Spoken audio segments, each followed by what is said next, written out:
Nga na témoigner kaka ezaki pona matin au papa pesa biso ya baptême. Donc matin au papa ateki biso pona baptême. Ndenga bandai ko expliquer biso ndenge ba pasteur ou ba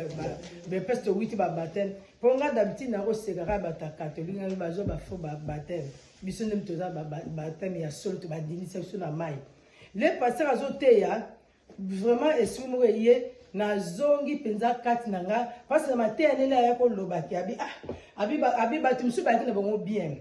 Leke bazo baptiser bango le temps bazo bima et pesi bango molimo mususu bakomi ko tambula bakomi bandumba bakomi banil. Siko nga penza le esprit ba etenga bi ne ko tala nga bi lenga zoki baptême elekaki vraiment un mois donc on que les pas un mois ne ko tomber na zem pour la botte na âge vraiment ya donc na âge mo de 17h30 na tomber na zem mo ke yango na beki siko ni la lobi bonga bi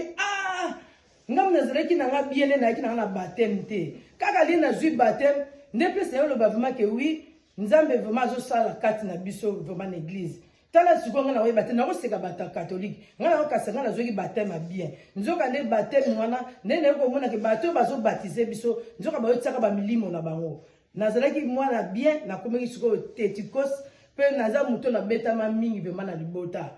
yango vraiment na ko témoigner vraiment que nzambe vraiment afongoli biso miso nde na yoki utinga bi vraiment nga mutali boso vraiment na kota siko baptême pona zo pa baptême solo amen.